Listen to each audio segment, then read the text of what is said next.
ख़वातीन और हज़रात, अस्सलाम वालेकुम। मैं सबसे पहले तो शुक्रगुजार हूँ कराची चैम्बर का कि उन्होंने अपनी रिवायत कायम करते हुए ये आज 20वां माय कराची एग्ज़िबिशन इवेंट जो कर रहे हैं, और ये एक सिग्नेचर इवेंट बन चुका है कराची के लिए, जो हर साल होता है। और मेरी खुशनसीबी है कि मैं अब काउंट भूल गया हूँ, काफ़ी बार मैं खुद इधर आया हूँ और इस इवेंट को इनॉग्रेट किया है। मैं शुक्रगुजार हूँ कि हमेशा इज़्ज़त अफजाई करते हैं और मुझे दावत देते हैं। उसके साथ साथ आज का ये इवेंट थोड़ा और अहम इसलिए भी है कि इस साल हुकूमत पाकिस्तान और सूबों ने मिलके ये फैसला किया कि हम अपना यौम आज़ादी 14 अगस्त को जो आता है वो सिर्फ 14 अगस्त नहीं बल्कि 1 अगस्त से शुरू करेंगे। और ये मैं मुबारकबाद देता हूँ कराची चैम्बर को कि इस हवाले से, मुझे पता नहीं और सूबों में कोई इवेंट हुआ है कि नहीं, लेकिन सूबा सिंध का उस हवाले से जो 14 दिन की सेलिब्रेशन है, ये पहला इवेंट है। हमने पहला केक काटा है और इंशाअल्लाह ताला हम इस साल ये 14 दिन 14 अगस्त तक शायना शान तौर पे मनाएंगे, इसलिए कि इसमें हम जो 1947 में कायदे आज़म मोहम्मद अली जिन्ना ने एक जिद्दोजहद करके, एक पुरअमन जिद्दोजहद करके हमारा मुल्क हासिल किया था, और उसके बाद जब मुल्क पे मुश्किल पड़ी 1971 में, हमारा मुल्क दो हिस्से हो गया। उसके बाद शहीद जुल्फ़िकार अली भुट्टो ने इस मुल्क को संभाला, और फिर रिसेंटली हमारी शहीद मोहतरमा बेनज़ीर भुट्टो ने, शहीद जुल्फ़िकार अली भुट्टो ने हमें एटमी सलाहियत बनाने के लिए इफ्तिताह किया है। शहीद मोहतरमा बेनज़ीर भुट्टो ने मिसाइल टेक्नोलॉजी दी कि हम वो अपने अफवाज को और ताकतवर कर सकें। और अब इस हुकूमत के दौर में जब मई में भारत ने एक साजिश की और जिसका जिक्र किया जुबैर मोतीवाला साहब ने भी, उसको भरपूर जवाब दिया, तो हम इस साल ये यौम आज़ादी के 14 दिन मार्का हक को याद करते हुए मना रहे हैं।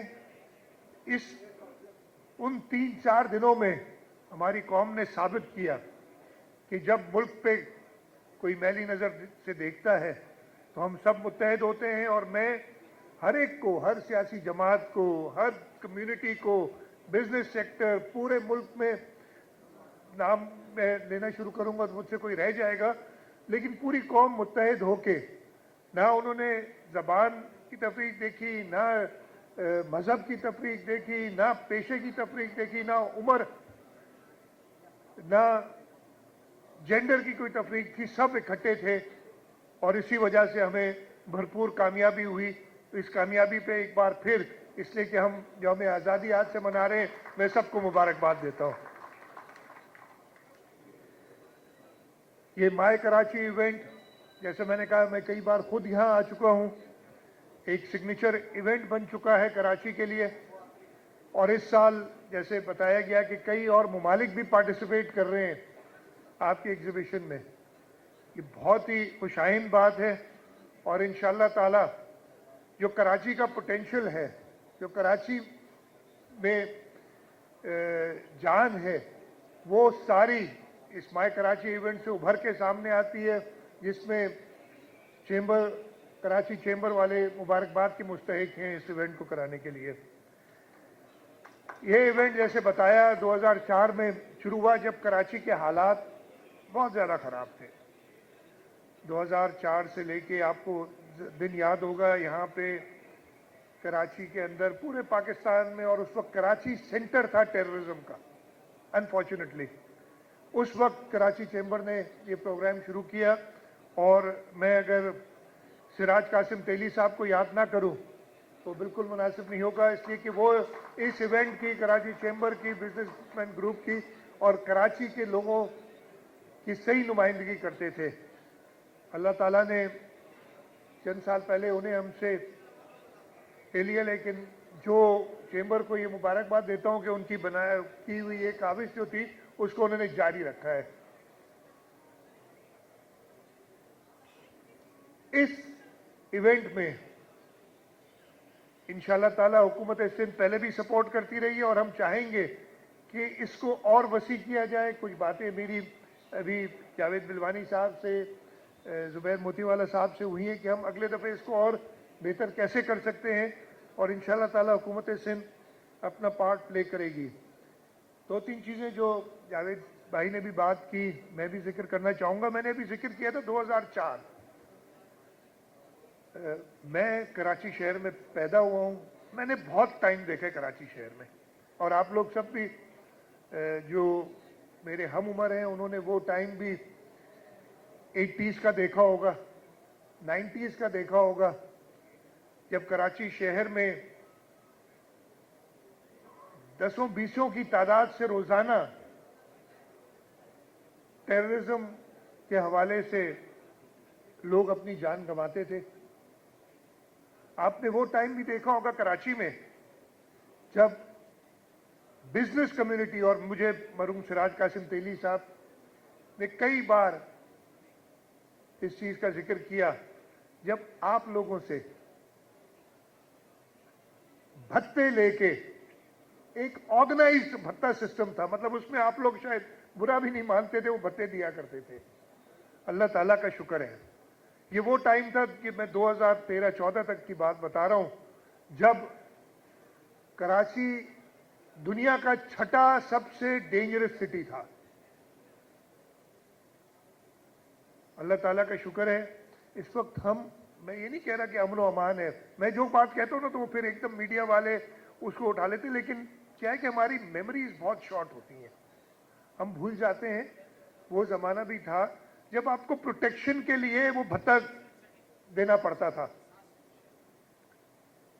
लेकिन अब अल्लाह ताला का शुक्र है कि ऐसा कुछ नहीं है। हाँ, एक 20-25 मिलियन की आबादी के शहर में क्राइम या लॉ एंड ऑर्डर थोड़ा बहुत खराब हो सकता है, लेकिन उसके अंदर भी हुकूमत सिंध ने पूरी कोशिश की और इस वक्त मैं ये कहूँगा कि ऑप्टिमम तो नहीं है, लेकिन पहले से अमन व अमान की सिचुएशन बहुत बेहतर है। स्ट्रीट क्राइम का एक बीच में दौर आया था, उसको भी कई हद तक, मैं ये नहीं इसलिए कि वो मैं ये बात कहूँगा आज की 2-3 खबरें उठा के दे देंगे कि फलाने से मोबाइल फ़ोन छीन गए, यहाँ से मोटरसाइकिल छीन गई, यहाँ से गाड़ी छीन गई, तो ये चीज़ें इतने बड़े शहर में मैं अगेन होनी नहीं चाहिए, जस्टिफाई नहीं कर रहा हूँ, लेकिन पहले से बहुत बेहतर हालात हैं।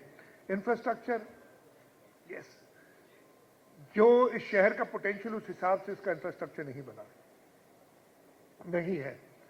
लेकिन हुकूमत सिंध में कल एक मीटिंग थी और उसमें हम बात कर रहे थे, हमने 2015-16 में वर्ल्ड बैंक से साथ मिलके और एक गैप एनालिसिस कराया था कि कराची में एक अच्छी लिवेबल सिटी होने के लिए हमें कितनी इन्वेस्टमेंट, कितने रिसोर्सेज चाहिए। उस वक्त कि 2015 के हिसाब से लगाया था कि 3 ट्रिलियन रुपए, और ये 3 ट्रिलियन जब मैं बात बता रहा हूँ, उस वक्त 2015-16 में हमारा सालाना जो डेवलपमेंट प्रोग्राम होता था वो शायद 70-80 अरब रुपए होता था। उस वक्त उन्होंने कहा कि 3000 बिलियन रुपए आपको चाहिए कराची के वो गैप, और ये चीज हम समझ सकते हैं कि खुद से पूरी नहीं कर सकते थे, हमें वफाक भी कितनी मदद करेगा शायद वो भी ना कर सके। तो हमने कई इनिशिएटिव्स लिए और वो इनिशिएटिव्स ने रिजल्ट्स दिखाई हैं।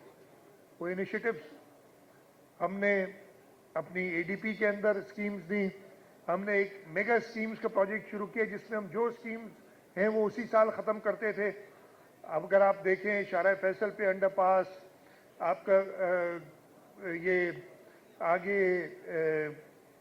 शारा फैसल पे आगे जो दूसरी ब्रिज थी, नाम मेरे जहन से निकल रहा है इस वक्त, वो बनाना। शारा फैसल को 1970 की दिहाई के बाद पहली बार एक 4 लेन करना। यहाँ पे काफ़ी दोस्त पुराने तारिक रोड और PCHS इस इलाके के रहने वाले, उस सब को अपग्रेड करना, ओल्ड सिटी एरियाज को अपग्रेड करना, ये सब पिछले 5-6 सालों में हमने किया। Major infrastructure investment, underpasses, Hub dam road, मैं गिनना शुरू होऊंगा तो बहुत लंबी हो जाएगी बात। ये तो फिर हमने क्या किया, हमने इंटरनेशनल एजेंसी से बात करनी शुरू की, और इंटरनेशनल एजेंसी से बात करने के बाद हमने कराची में जो गैप्स हैं, अगेन वर्ल्ड बैंक के साथ मिलके हमने कराची नेबरहुड इंप्रूवमेंट प्रोजेक्ट पहले शुरू किया, फिर एक livable city of Karachi click के नाम से प्रोग्राम शुरू किया। हमने BRTs के लिए येलो लाइन और रेड लाइन, ये दोनों जो काफी अरसे से चल रही है, लेकिन अब अल्हम्दुलिल्लाह इनका काम बड़ा तेजी से चल रहा है आगे। हमने वेस्ट मैनेजमेंट बोर्ड बना के कचरा उठाने के लिए बेहतरी लाने की कोशिश की और काफी हद तक कामयाब हुए। इंटरनेशनल एजेंसीज के साथ मिलके, उससे पहले हमने जब देखा कि वो BRTs में टाइम लग रहा है, तो हम पीपल्स बस सर्विस शुरू की कराची के अंदर। हम पहली हुकूमत थे जिन्होंने EV बसेस लाए कराची में। ये सारे इंटरवेंशन पिछले 8-10 साल, जब से ये थोड़ी लॉ एंड ऑर्डर, इसलिए कि पहले तो लॉ एंड ऑर्डर के ऊपर वही अगर रोजाना 10-15 डेथ्स हो रही है टेररिज्म की, तो आदमी कुछ और नहीं सोच सकता। लेकिन जब से वो लॉ एंड ऑर्डर की सिचुएशन बेहतर हुई है, हमें खुशी है कि हम इन सारी चीज़ों पे फोकस कर सकें और कराची को एक बेहतर शहर बना सकें। सिर्फ इस साल हम वो प्रोजेक्ट्स, मैंने उन प्रोजेक्ट्स से जिक्र किया था जो हम 1 साल में कंप्लीट करते हैं पूरी एलोकेशन देके। और हुआ ये कि मैंने जब बजट पेश किया तो वो 12 अरब रुपए का जिक्र किया कि 12 अरब रुपए की स्कीमें जो इसी साल कंप्लीट होंगी, तो अगले दिन मेरे मीडिया के दोस्तों ने लगाया कि कराची के लिए सिर्फ 12 अरब की स्कीम है, जबकि फिर उनको गिन के बताया गया कि वो 300 अरब के करीब की स्कीमें कराची में इस साल होनी। ये 12 अरब की वो स्कीम है जो हमने प्रोविंशियल ADP से 1 साल में, वो पूरी प्रोविंशियल ADP नहीं, कंप्लीट करने के लिए दी। और अब मैं उनका भी जिक्र, मेरे ख्याल बहुत लंबी हो जाएगी तकरीर अगर एक एक का जिक्र करूंगा।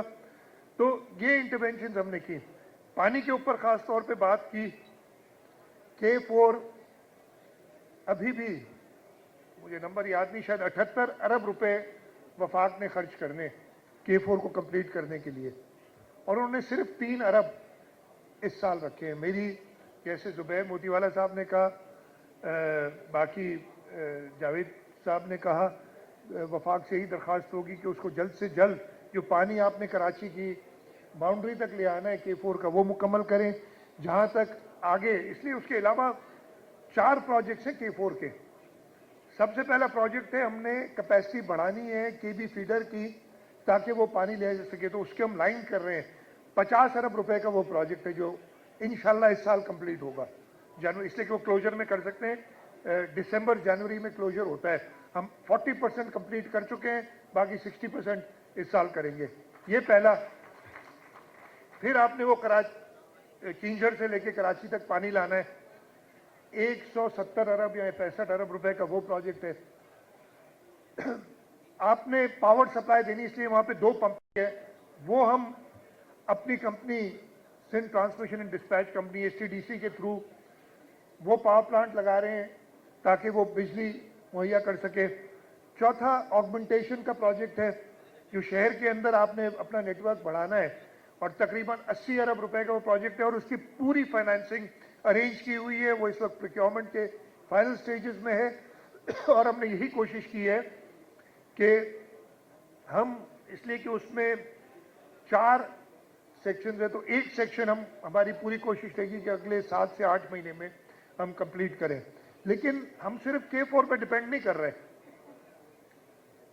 हमने हब से जो पानी हमें मिलता है कराची में 100 मिलियन गैलन मिलना चाहिए, लेकिन हमारा अपना नेटवर्क जो 1970 और 80 में वफाक ने बनाया था और उसको मेंटेन नहीं किया, फिर जो कनाल था अब वो 40-45 एमजीडी से पानी ज़्यादा नहीं उठा सकता है। हमने एक नया कनाल 100 एमजीडी का, वो इंशाल्लाह, मुझे मेयर का जिक्र किया था, मेयर ने वादा किया है कि 14 अगस्त को उसका इफ्तिताह कराएगा। तो 100 एमजीडी पानी यानी 40 मिलता था, 60 एक्स्ट्रा इंशाल्लाह 14 अगस्त के बाद हमें मिलेगा। लेकिन वहाँ हमने ख़त्म नहीं किया, हमारा जो पूरा वो स्कीम है, कॉन्ट्रैक्ट है, हम वो 100 एमजीडी तो नया कनाल है और पुराना जो 100 एमजीडी का कनाल था उसको भी रिहेबिलिटेट कर रहे, 100 पे लाते हैं, तो टोटल 200 एमजीडी पानी यानी 140 या 160 एमजीडी पानी एक्स्ट्रा कराची को इंशाल्लाह वो साल के एंड तक हमने ख़त्म करना है। उसके अलावा एक और प्रोजेक्ट है, डमलोटी से हम पानी ला रहे हैं ताकि हम साउथ के एरिया में वो पानी दे सकें और वहाँ से पानी जो बचेगा वो और एरियाज में डाइवर्ट करेंगे। तो ये इस साल के आखिर तक कम से कम 150 एमजीडी पानी एडिशनल कराची को मिल सकेगा। वफाक से हमने कहा है कि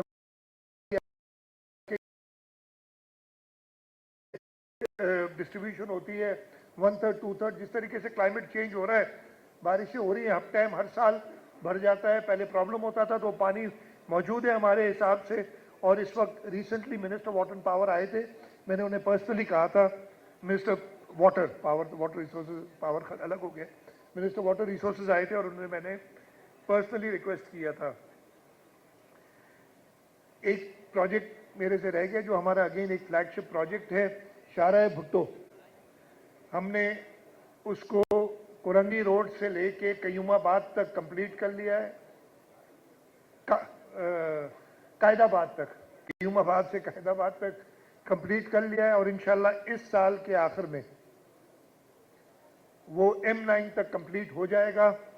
और ये पब्लिक प्राइवेट पार्टनरशिप में, ये हुकूमत सिंध इसलिए कि इसकी टोटल प्रोजेक्ट की कॉस्ट 60 अरब से ऊपर है। हमारी अपनी इन्वेस्टमेंट उसमें, मुझे एग्जैक्ट नंबर याद नहीं है, 10 अरब के करीब होगी।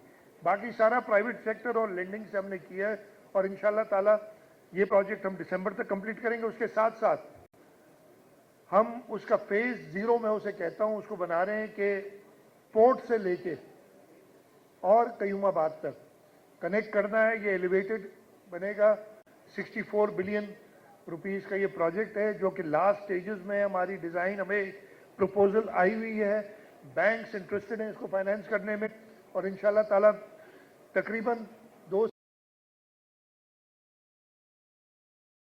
वो हम कर रहे हैं और ये एक हमारा फ्लैगशिप प्रोजेक्ट है।